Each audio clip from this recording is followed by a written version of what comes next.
ಜೀವನದಲ್ಲಿ ಎಲ್ಲವೂ ಸರಿಯಾಗಿರಬೇಕು ಅಂತ ಅನ್ಕೊಳ್ಳೋದೇ ನಮ್ಮ ಮೊದಲನೇ ದುಃಖಕ್ಕೆ ಕಾರಣ ಆಗುತ್ತೆ.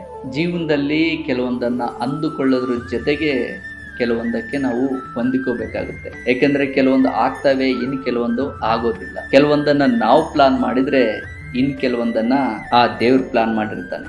ನನ್ನ ಲೈಫ್ ಹಿಂಗೆ ಇರಬೇಕು ಅಂತ ನಾವು ಒಂದು ಮೈಂಡಲ್ಲಿ ಬೇರೆ ಲೈಫನ್ನು ಸೃಷ್ಟಿ ಮಾಡಿಕೊಂಡ್ರೆ ಇವಾಗ ಪ್ರೆಸೆಂಟ್ ಇರೋ ಲೈಫು ನಮಗೆ ತುಂಬಾ ಬೋರ್ ಆಗುತ್ತೆ. ಹಾಗಾಗಿ ಯಾವಾಗಲೂ ರಿಯಾಲಿಟಿಯಲ್ಲಿ ಬದುಕಬೇಕು. ಕಲಿಯೋದನ್ನು ಯಾರು ನಿಲ್ಲಿಸ್ತಾರೋ ಅವರಿಗೆ ಜೀವನ ತುಂಬ ಬೇಗ ಬೋರ್ ಆಗುತ್ತೆ. ಜೀವನದಲ್ಲಿ ನಾವು ಇಷ್ಟಪಡೋದು ಖಂಡಿತ ಸಿಕ್ಕೇ ಸಿಗುತ್ತೆ. ಆದರೆ ಪ್ರತಿಯೊಂದು ದಿನವೂ ಅದಕ್ಕೋಸ್ಕರ ನಾವು ಕಷ್ಟಪಡಬೇಕಾಗುತ್ತೆ.